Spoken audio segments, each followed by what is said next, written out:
we go.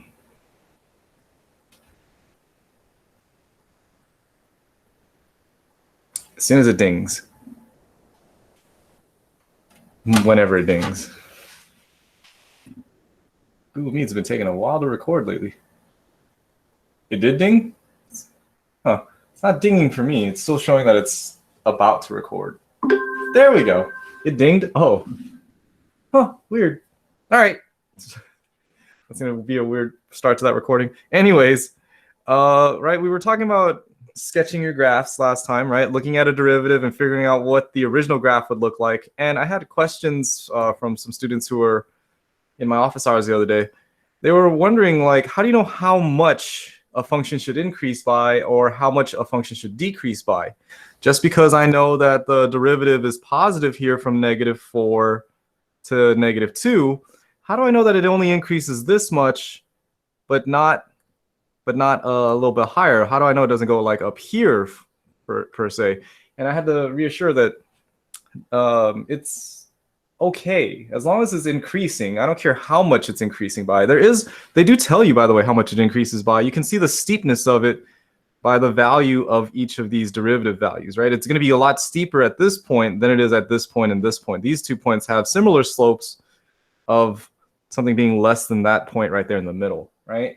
So it doesn't have to be perfect, is what I was trying to tell them. Like, what if it looks like this bottom one and someone else on the test did one that looks like this top one? Who's going to get it correctly? And I'm going to say, yes, both people did it correctly. Both realize that the function is increasing on that interval.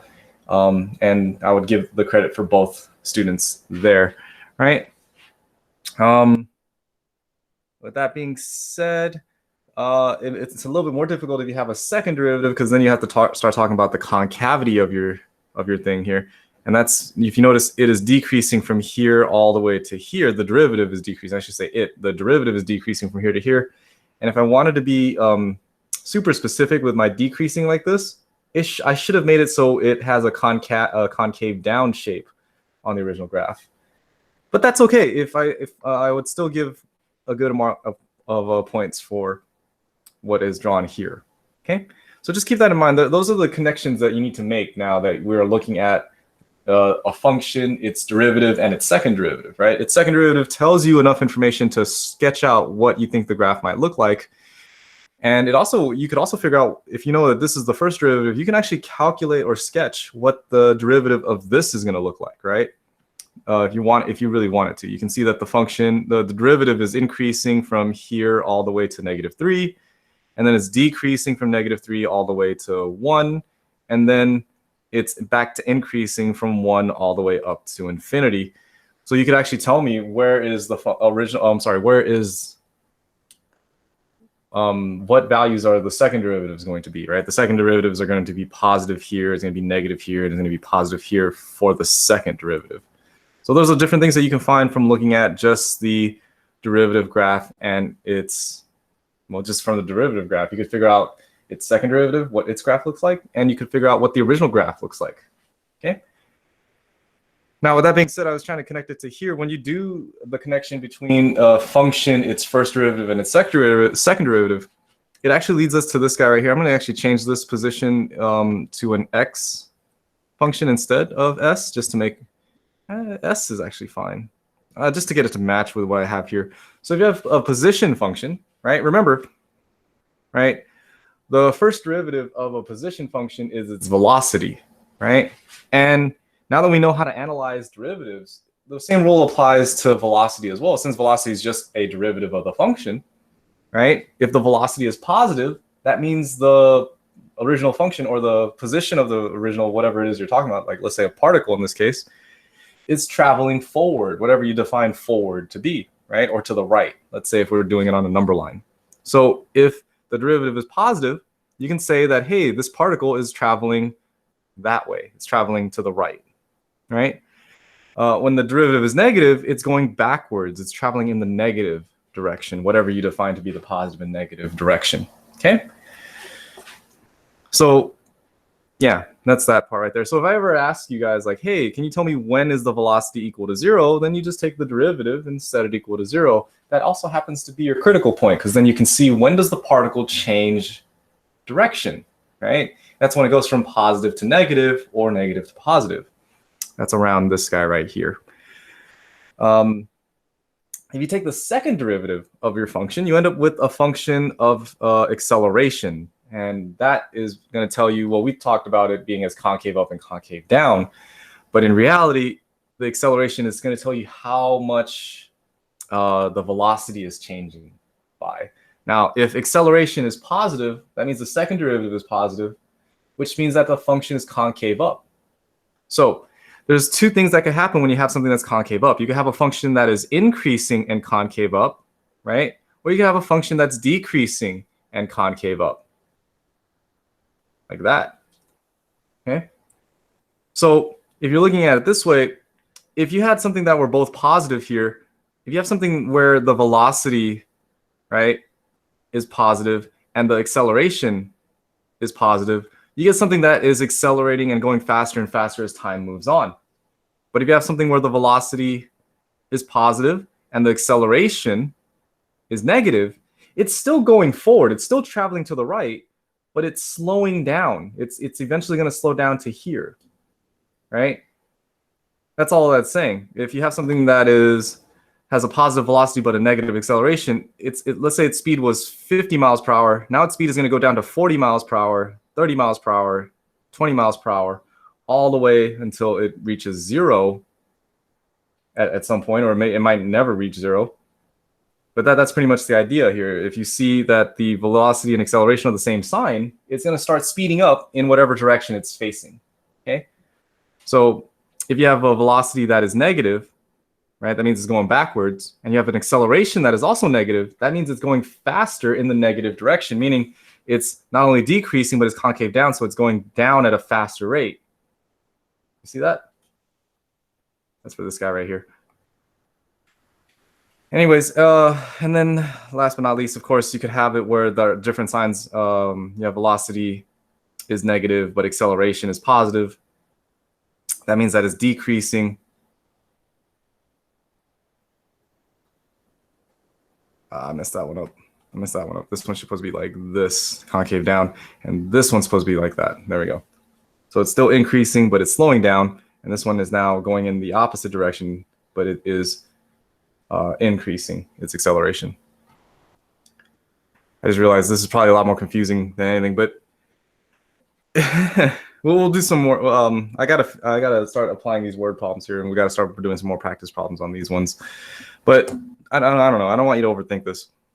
If you have now that you know about concavity and acceleration and velocity and all that, if I give you a position function, knowing what you know about critical points and points of inflection, you should be able to tell me when is a particle going towards the right or going towards the positive direction, and when is it not moving at all, when velocity is equal to 0, and when is the velocity going in the left direction or the negative direction, right? And it's all basically the same steps. You take the derivative, you set it equal to 0, you find the critical points, and then test points around it to see what is this particle doing around those critical points. And remember, the critical points is when the function, the derivative is equal to 0, meaning the particle is not moving either left or right. All right, anyways, enough of that. I wish I could spend more time on that, but we got to get going here, because I realized like this should have been done back in December, but it's already February. We're about a month and a half behind, 2 months behind from the schedule that I would like. But, you know, it is what it is. We gotta go with where we're going. So anyways, if you want to title your notes, right, today's notes is going to be application through modeling. It's just a fancy saying for word problems. Your favorite, right? You guys love word problems, right? For math, you guys, right? I'm assuming everybody loves word problems, right? I know I'm joking. Most people don't like word problems, but I always find it ironic whenever students ask me, well, where am I ever going to apply this stuff in the real world? And in the real world, all problems are going to be word problems. It'll never be like x plus 5 is equal to 3 as a real world problem. It'll always be, hey, here's the scenario. Solve this. And it'll just be like it's always going to be a word problem. Anyways, before we go on to this next stuff here, I wanted to share with you guys some formulas you might need for these word problems if you don't remember them. And it's okay if you don't remember them, right? Some of these formulas right here, like area for a circle, circumference of a circle, a volume for a sphere, the surface area for a sphere, volume for a cylinder, the surface area for a cylinder, the lateral surface area for a cylinder anyways. You would add that with the circles on the top and the bottom of a cylinder to get the surface areas there. And then the volume for a cone. The volume for a cone. They also have area for a cone as well, surface area for a cone as well, if you want to look that up. These are not all the shapes. These are general shapes that you might need to know. Okay? And that's basically because most of these word problems will give you some type of geometric shape, and you just need to find an equation that relates the shapes and the sides that you're dealing with. And we're going to calculate how to maximize or minimize those specific values, like whether it be volume or area. Okay? So hopefully you guys get that down. If I move too fast, let me know. There's going to be a couple of words for steps here. And again, you don't need to copy this all down. This is just something you could just Google and look up for your own cheat sheet. But if you want to write it down, you can right here. So, you know what? I'm going to zoom out a little bit and write down the steps over here, by which I mean I'm going to copy these steps over here. Let me go ahead and put that over here. So when you're solving word problems, right? When you're solving word problems, right, you want to read the problem carefully and identify the information that you need to solve the problem. Pretty much write down everything that the word problem gives you. Okay, like numbers, shapes that you're dealing with, right? And whatever it is that you're dealing with, it always helps to draw pictures and label the parts that are important to the problem. So if you're dealing with a rectangle, draw a rectangle. If you're dealing with a cylinder, draw a cylinder, right? If you're dealing with a sphere, draw a sphere, just so we can see what it's going to be looking like. After that, find the domain of the function, determine what values of the variable make sense for the problem. So if you're dealing with, let's say, fencing or area or land, right, it wouldn't make sense for anything to be 0 or less than 0 when you're dealing with a measurement of something, right? Like, oh, how long is that fence? That fence is -5 feet. Doesn't make any sense. So make sure you understand that your domain needs to be something reasonable when you're dealing with your specific shapes. Okay? After you find out your domain, this is the easy part, right? You need to identify the critical points and the endpoints to find what those values are. Basically, you're finding when the derivative is equal to 0 or it does not exist. Okay? This is something that you should realize, like it's something that you've been doing quite often here, is finding these critical points. It's basically take the derivative, set it equal to 0, but that can only be done once you have a equation or a function that relates everything that you have on your picture. Once you have that equation, you're now going to be taking the derivative of that equation and just setting it equal to 0, something you've done most of the time. Okay? And last step is to solve it. Now, the only difference is it's not going to all be X's and Y's now. The letters are going to change. It's going to be like whatever letters that we need to. It could involve A for area. It could involve C for circumference. It could involve V for volume. And instead of X's, they might be R for the radius. They might be H for the height. It'll be different things along the way. Okay? So yeah, let's take a look at a problem. I'll show you what I mean. And you guys have actually solved these problems before. When you first learned about quadratics, you learned about figuring out how can you maximize the area of something based off the function there. And you guys learned it using a more difficult technique, which was, this might sound familiar, finding out where the vertex of your parabola is, where the peak of your parabola is, right? Does that sound familiar to you guys? Do you guys know what I'm talking about? Or am I just speaking nonsense to you guys? Are you guys okay?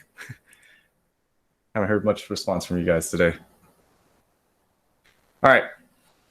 You guys okay? You guys following all right? You guys doing all right? I don't know if you guys are all right. Yeah? Yes, Emily? Okay. Thank you, Emily. I was a little worried. So Max is okay? Okay. Okay. Good. All right. So a farmer has 1,200 feet of fencing to make a rectangular field. What should the dimensions be in order to enclose the field with the most area? Right, with the most area. So I'm going to go ahead and ask myself, right, what information do I need to find out here? I know that this farmer has 1,200 feet of fencing, and he's trying to make a rectangular field. Right, so I'm going to go ahead and draw out my rectangular field. I don't know how long or how wide it is. I'm just going to do my best to draw a basic rectangle there. And of course, yes, I'm just copying down the notes. All right, sweet. So I'm just going to go ahead and draw out my basic rectangular shape there. And I'm going to label the sides for a rectangle, right?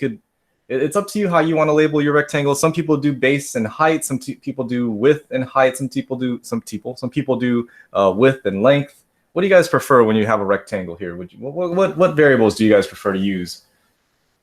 Which one would you guys like to use? Length and width, length and height, length and width. Okay, we'll go with the length and the width, right? I'm gonna let length be right here. I'm gonna let my width go down here. Okay, and if you went with like width and height, that's all the same as long as you understand what it is you're labeling. Okay. Now, what else do we know? What else do we know here? We have an equation here that they tell us here, which is P is equal to. I'm sorry. Yeah. Basically, the fencing that we're using is 1,200 feet, which is basically the perimeter if you think about it. The perimeter is 1,200 feet, meaning it goes all the way around this rectangle. Okay? Goes all the way around this rectangle. Do you guys know another equation for perimeter that involves the width and the length? Right? Is there some other way I could write this besides 1,200? Can I also write this using something else involving the width and the length? Do you guys know? How do you calculate perimeter? Any ideas? Anyone? 2L plus 2W. That's perfect. You add up all the sides, right? The width plus the length plus the width plus the length will get you the perimeter as well. So perimeter is not only equal to 1,200, but we also know that it's equal to 2 times the length plus 2 times the width. Very good, Brian. Very good. 2 times the width plus 2 times the length. Awesome, awesome. So I have this equation right here, right, that relates the perimeter with its stuff, but that's not enough for me to help find out what the actual question is asking for here. The actual question is asking for what should the dimensions be in order to enclose the field with, and here's the key word, the most area. I'm looking for the max, right, which is a relative extrema, right? It might not be an absolute extreme. It's an extrema either way. I'm looking for the max value of something, isn't it? And I'm looking for it dealing with the area. Well, since I have a rectangle here, do I have a mathematical function that relates the length and the width and the area? Do you guys have a function or an equation that relates the length and the width? That's right. Length times width is equal to the area, and that is the connection I'm going to have here. Area is equal to length times the width. Okay, length times the width. Now, my only problem here is I have 2 variables here, right? Well, technically 3 variables. I have area, length, and width, right? And that's too much. If I take the derivative of this, I'm gonna have to quotient rule this, and then I'm gonna have the product rule this, and it's gonna get a little messy, right? It's gonna get a little messy. So instead of doing the derivative straight off right here, I'm gonna go ahead and see if I can substitute for one of these variables. Okay, I'm gonna go ahead and do that off on the side over here. So I'm gonna give myself a little more space here. Give myself a little bit more space. And what I'm gonna do now is pick one of these letters to solve for. Am I gonna solve for L or am I gonna solve for W? And I'm gonna let you guys know right now, it doesn't matter most of the times. You just kind of pick one and go with it, okay? So what I'm gonna do is solve for L in this case. I have no real reason. I'm just gonna solve for L by isolating this L right here. So I'm gonna go ahead and subtract the 2W to the other side. I'm gonna end up with 1,200 minus 2W is equal to 2L. Divide everything by 2, and I end up with L is equal to 600 minus W. 600 minus W. I do that right there so that I can replace this L with that equation of 600 minus W. Okay? So my new area is going to equal to 600 minus W times W. 600 minus W times W, which, if you simplify, becomes 600W minus W squared. Minus W squared. I'm hoping this is kind of sounding familiar. Like I said, most of the, if you did word problems back when you first learned about quadratics, this is the most common one that you'll see. Trying to figure out what should the maximum be, and then when you get this equation, you guys would calculate it using this thing called the Vertex Formula. And if you don't remember the Vertex Formula, it was x equals to negative b over 2a. right? That will tell you where it occurs, right? At what value, I should say, not where. It should tell you, yeah, I guess where. At what value of x you'll have your maximum, right? So you're supposed to figure out what your b is and what your a is, and you plug it in, and I'll tell you that. That's a little bit more work, but you know, it's not too bad. But check this out. It's actually a little bit easier now that we know some calculus. You ready for this? Now that we know some calculus, right, we have this formula right here. Area is equal to, let's write this one more time. Area is equal to 600w minus w squared. If I take the derivative of this with respect to the variable that I have right now, right? If I take the derivative of both sides here, with respect to the variable that we're working with, which is in this case the width, right? This is what I'll end up with. I'll end up with the derivative of the area with respect to the width. So how much is the area changing when the width is changing is going to be equal to, and I just take the derivative of this side, by the way. I take the derivative of 600w. Derivative of 600w is just 600, right? The w goes away, minus the derivative of w squared, which becomes 2w, right? So this right here, this is my first derivative of the area function, right? And I can find out when the maximum occurs because the maximum is going to occur wherever you have a critical point, right? Wherever you have a critical point. So we go ahead and test this critical point, or try to solve the critical point right now. When does this derivative equal to 0? When does 600 minus 2w equal to 0? And we just solve this, right? You just solve this out, and you'll see that you end up with, move the 2w to the other side, 600 is equal to 2w. In other words, w is equal to 300. W is equal to 300. The maximum area is going to occur when your width is equal to 300. And you could test this out. You could plug in values to see this, right? If I plug in numbers that are less than 300, right, into the derivative, for example, if I test w equaling to, let's say, 100, right? I could go with 0. 0 is a better one. If I test, right?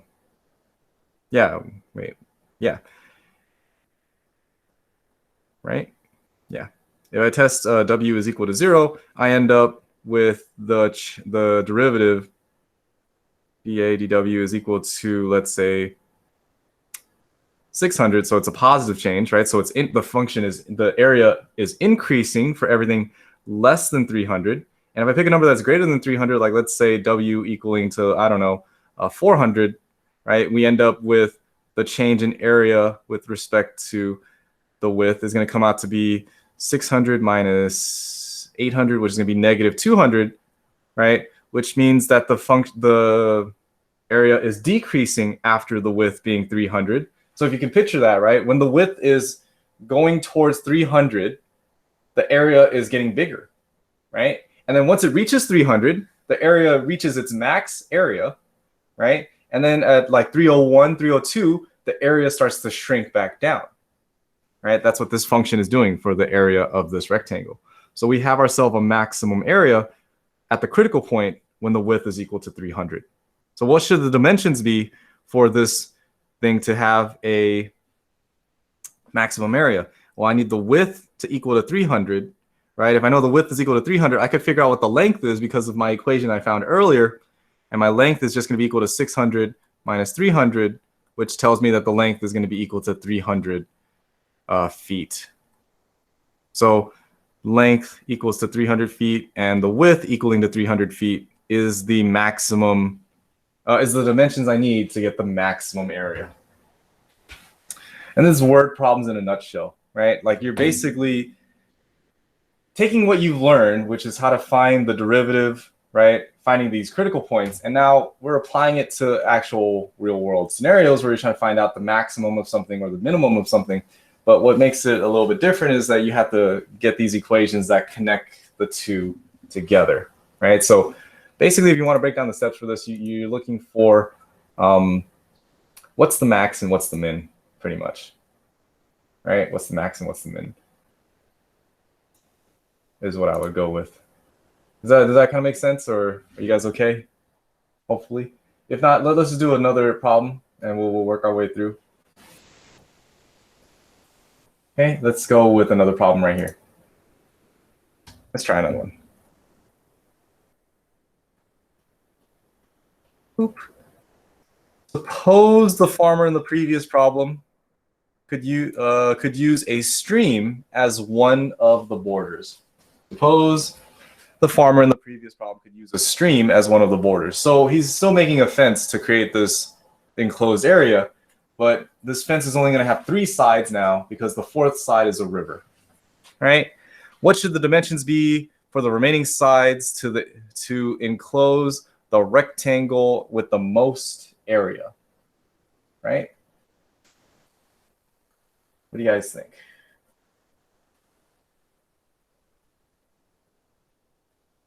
What do you guys think?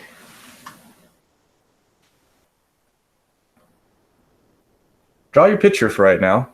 Don't share it into the chat. What do you think the picture of this is going to look like? I'll give you guys a couple seconds here. Draw, or actually copy it down if you're still copying down. But if you already finished copying down, draw a picture. What do you think this will look like? What do you think this will look like?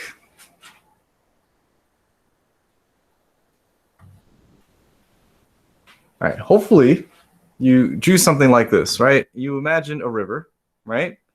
I'm going to draw my river from north to south. You could draw it from east to west, however you want your river. My river is going to go this way. Here's my river. Beautiful, yes? Here's my river going down like so. Very straight river, right? Very straight river, right? And this farmer, right, is going to build a fence surrounding the river like so. So he doesn't need to build 4 walls now. He just needs to build 3. Okay? He just needs to build 3. He still has the same number of fencing though, right? The perimeter is still going to be 1,200 feet of fencing. Okay? But this time when I label this out, here's my W, here's my L, and here's my W, right? I only have 2 widths and 1 length, right? Because he doesn't need to build a fence over here. There's a river there that will hold them in. So he only needs to build 3 walls for his fence, right? So we have here W. So this time now, the perimeter is not only equal to 1,200, but the perimeter is now equal to 2W, but only plus 1L. Do you guys see that? Only plus 1L, because there's only 1 length there for this problem. Okay? So if I set this up, this is telling me that 2W plus L is equal to 1,200. Equal to 1,200. Of course, I'm still trying to figure out the maximum area.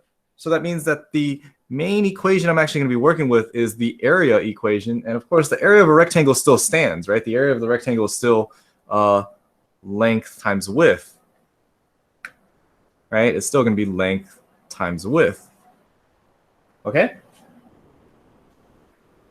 Now, I need to substitute this in so I don't have to deal with 2 variables, right, when I take the derivative. Whenever you work with these types of problems, you want your function to only have 1 variable to make your life easier to calculate, right? I don't want length and width. I just want either length or only width. Therefore, when I take the derivative, I can see it as a function of just 1 variable, so I don't have to deal with multiple variables. Which, by the way, there is a math called multivariable calculus if you ever decide to continue with your study of math when you go off to college. And it is kind of fun to deal with. It is, it sounds crazy, but yeah, it is kind of fun to deal with if you decide to go that route. If not, forget what I'm saying. Let's just go with the easy route and get this equation set up so there's only 1 variable involved, right? So I have a relationship between the width and the length and its perimeter, which is right here. I'm going to go ahead and solve for one of them. I can either solve for W or solve for L.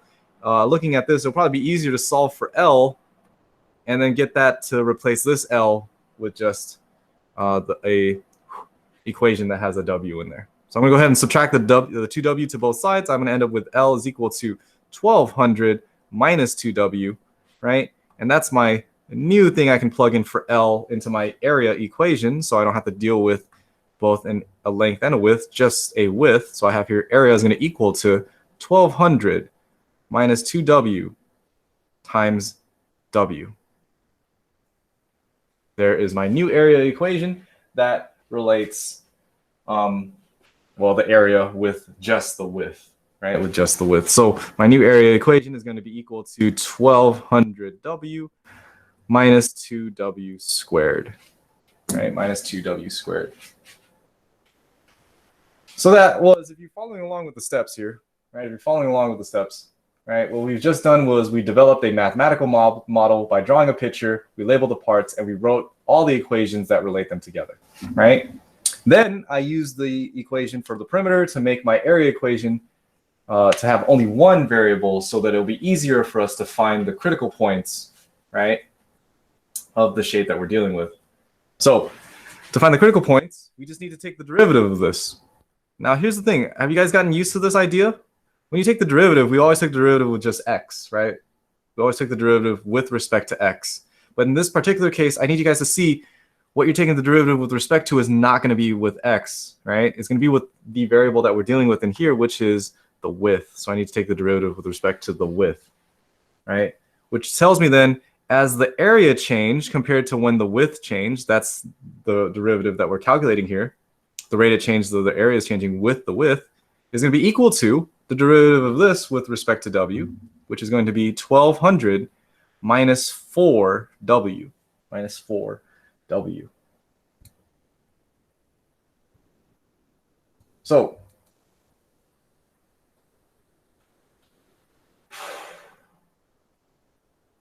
what's the critical point? What's the critical point?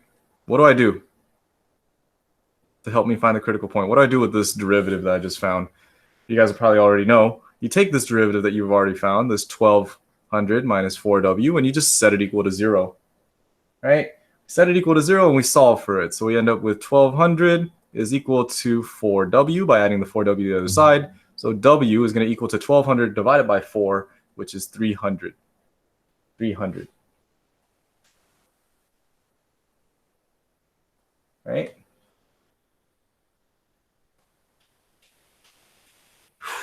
Double check that this critical point is actually a max. And the way you double check if it actually is a max and not a minimum, because that could happen as well. Remember, polynomials not only have a max, quadratics not only have a max, sometimes quadratics have a min, and you need to focus and pay attention which one is which.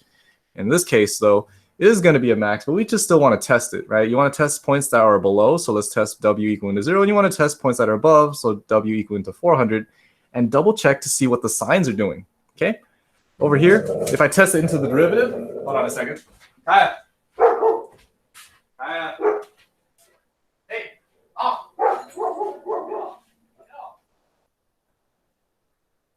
Leave it. Leave it. Leave it.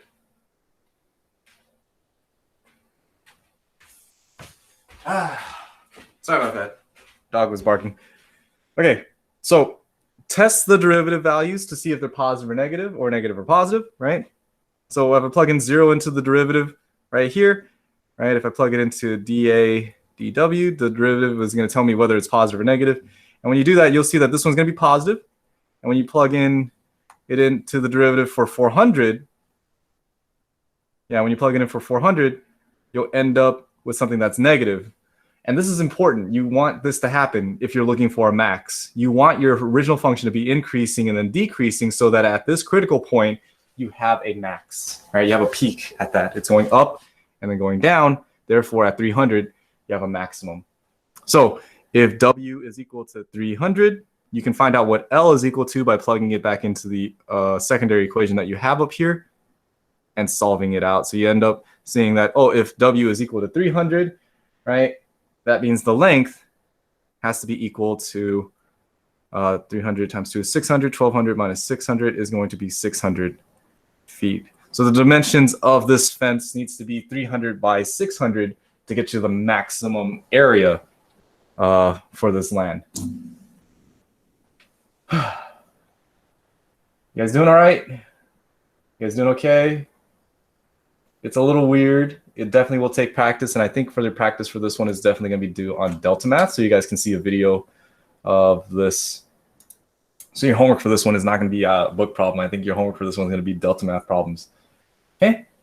So you guys can have more practice with this, and we'll practice more next week for sure. How do you feel? You guys okay? I'm going to need you guys to try to practice this on your own, and then we'll talk about it more next time. All right, so that's that one right there. So these are basic shapes. Like these are just rectangles. They also work with like volume problems. Even doesn't have to be shapes all the time. So it could be sum of numbers. It's a variety of things, right? So actually here, let me get you one last one before we wrap this one up. And I just wanted to show you this one example right here. Here we go. Here's an example of a three-dimensional shape where you're trying to find the maximum volume of it, right? The maximum volume of it. So here we go. An open top box is made by cutting a square from the corners of a 16 by 12 inch sheet of cardboard and folding up the sides. What should the dimensions be? What should be the dimensions of the square in order for the box to hold as much as possible?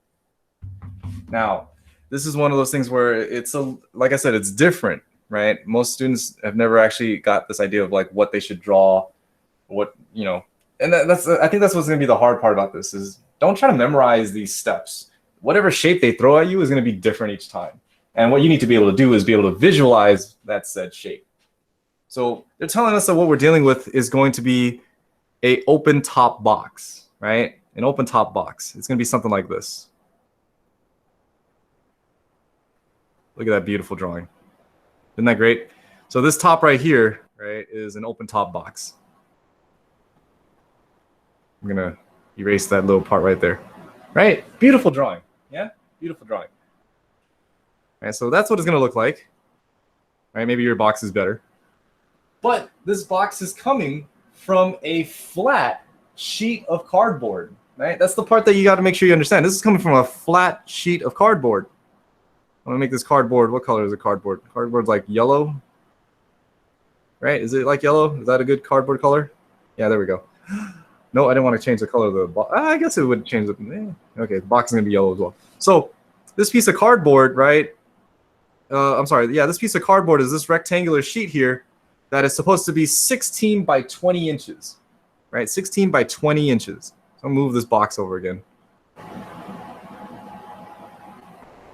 Move this box over here, right? So this thing right here, this piece of cardboard is 16 by 20 inches. Bro, what the, hello? My OneNote is acting funny. Technical issues, always. Things just never work out like very, very well. Do they? No, they do not. Knock me. Why don't they knock me? I don't know. All right, here we go. So hopefully you work now. Good. So listing out the information that they have there, I drew out this sheet, right? This sheet of cardboard, right? And the sheet of cardboard they're telling me is 16 inches across. And wait, that should go the other way around. This is the bigger side. Let's make this one, make this realistic. This is 20 this way, right? 20 inches by 16 inches this way. Now that does not mean that the height of the box is 20 inches tall, right? 20 inches is actually representing somewhere along this route right down here, right? Whatever this length is going to be this way right here, right? And whatever this is right here, that's going to be this guy right here. Well, how do we figure out how tall it is? Well, we need to cut out these little squares on the corners, right? We need to cut out squares on the corners. So I need to cut out a square here, right? And another square here, another square here, and another square here. Can you imagine what this box is going to look like? If you cut out those squares, right, we end up with this new shape that looks something like this, right, where you would fold it along here, right, where you fold it along here and fold those flaps up to make yourself a box like so, right? These flaps over here would fold up and this would be the side right here. Can you imagine it? Can you imagine it? My drawings are not that good, but hopefully it makes sense, right? Once you cut out those corners, you can fold the flaps up and it becomes a three-dimensional shape, right? It becomes a three-dimensional shape. All right.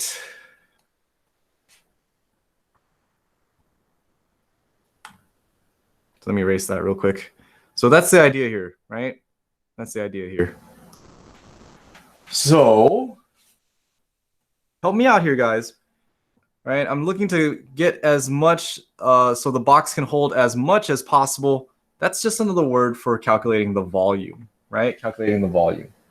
And the volume that we have here, right, is normally supposed to be length times width times height, right? Length times width times height. Now my only issue is this though. My length is not 16 inches.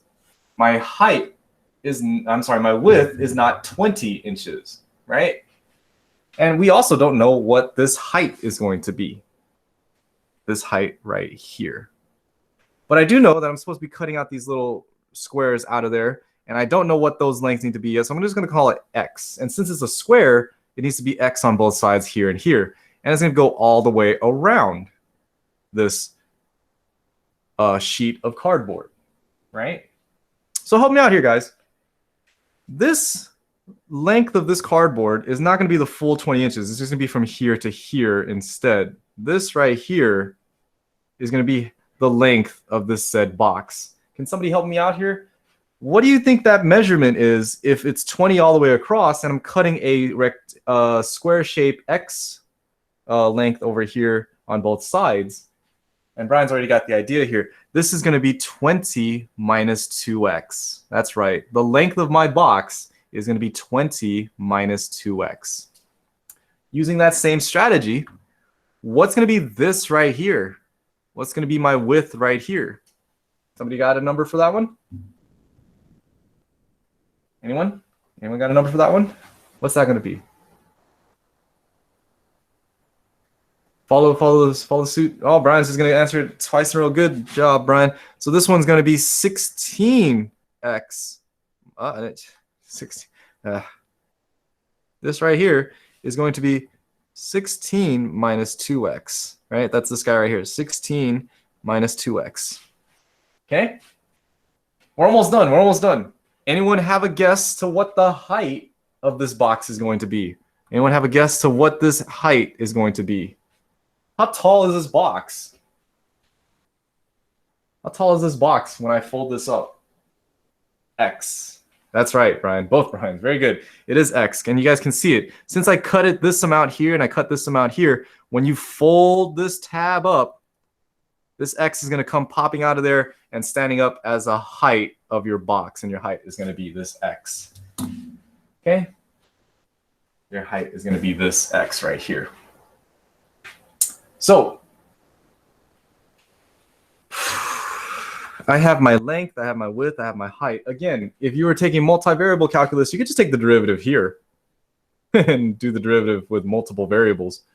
Or realize you have now written an equation that has a length that deals with an x value, have a width that deals with another x value, and you have a height that deals with another x value. So we have here the volume is going to be equal to, you ready for this? The length, which is 20 minus 2x, right?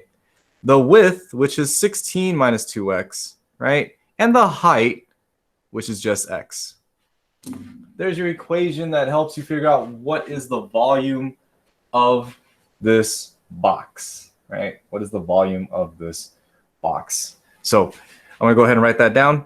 This is going to, if you simplify this out and multiply this all together, I'm just going to shortcut this here. I won't shortcut it. I'll just do the distribution here.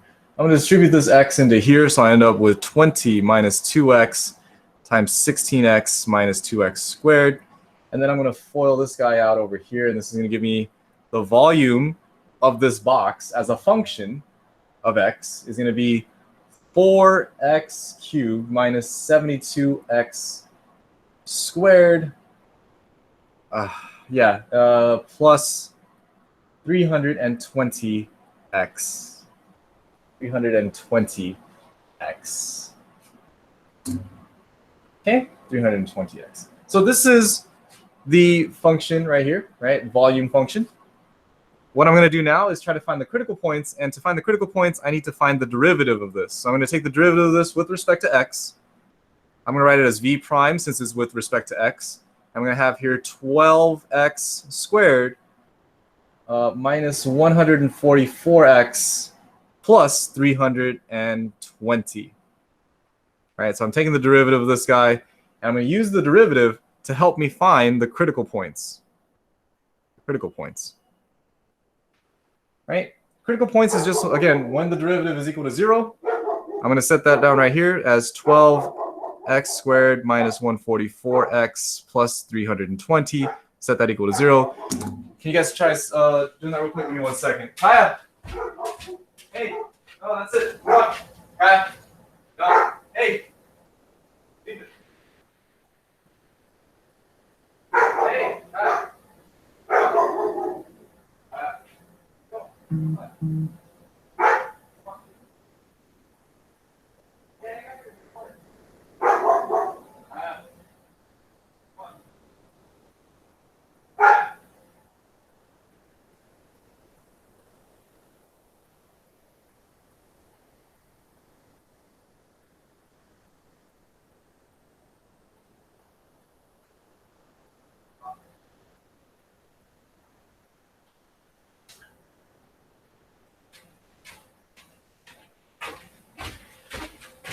All right, sorry about that.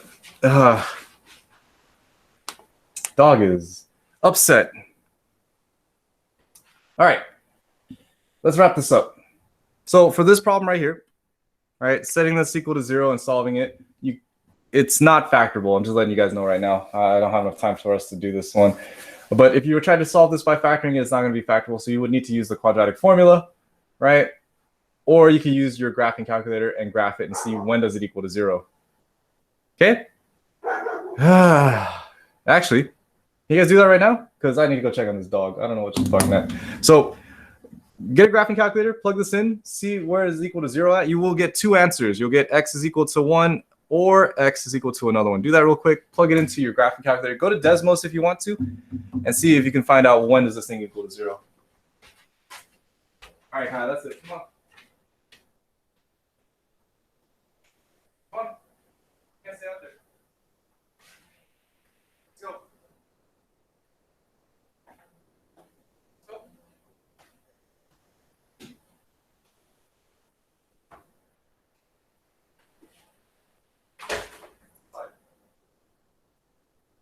That's it. No, I don't even get to hang out outside right now. Hang out inside.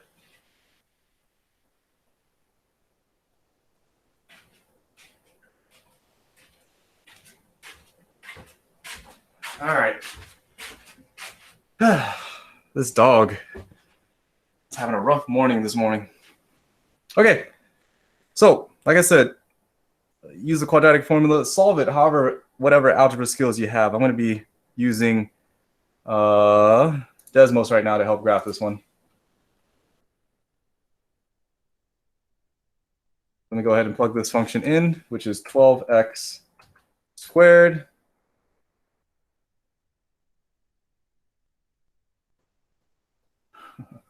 12x squared minus 144x plus 320, right? I'm going to zoom out. And it looks like I got 2 answers here where it crosses 0. All right, it crosses here at 2.945 and 9.055, right? So I have here 2 answers. One answer is 2.945. The other one is 9.055. So if I have x to be those values, it should give me the maximum volume. But like I said, one of the things you need to do is double check your dimensions, right? Double check your dimensions. Can anybody tell me why this answer right here will not work? Why is 9 equaling, your x cut equaling to 9.055 not a valid answer? Why is 9 not a valid answer? What happens if you cut those squares to be a square shape of 9 by 9? What will happen? This one does work, by the way, but why does this one not work? Why does this one not work?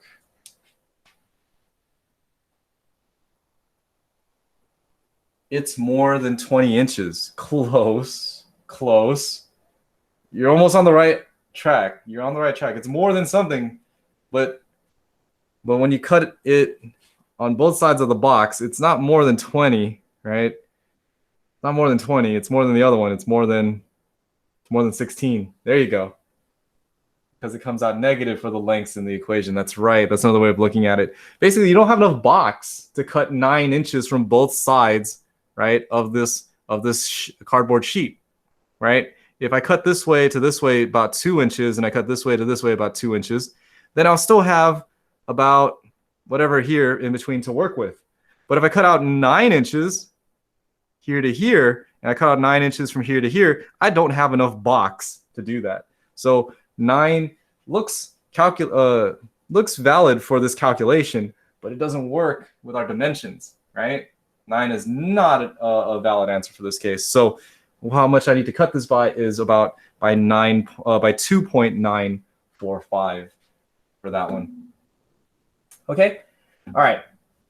That's the idea here. I'm going to leave a problem with you for you to try to see if you could find out the max or the min of something without using volume for you. Okay, so I'm going to give you this problem right here. Oop. And I want you guys to try this. Okay, I want you to find a number whose sum is 10, for which the sum of their squares is a minimum.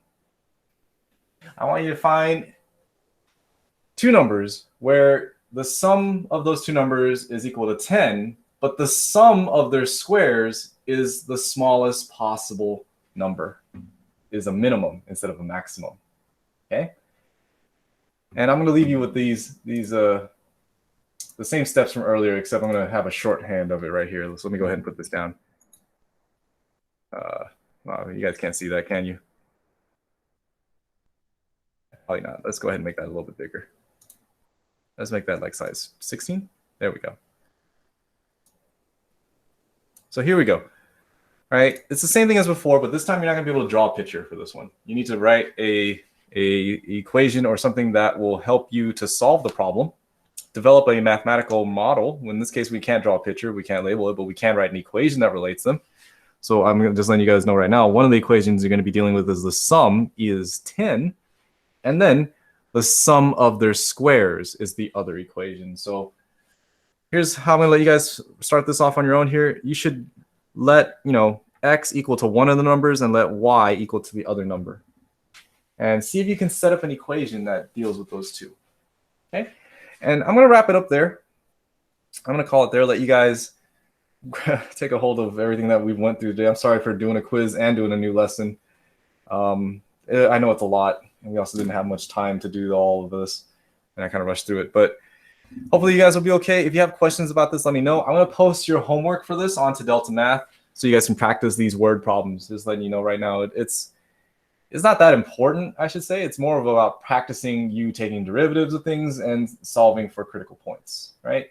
So just keep that in mind. All right, guys, it's 10:37. I'm out of time. Have a good rest of your day, guys. We will continue this next week. I'll see you guys on Tuesday. Remember, no school on Monday. All right, so stay out of trouble, stay out of jail. Don't get pregnant, guys. I'll see you guys next week on Tuesday. So long. Farewell.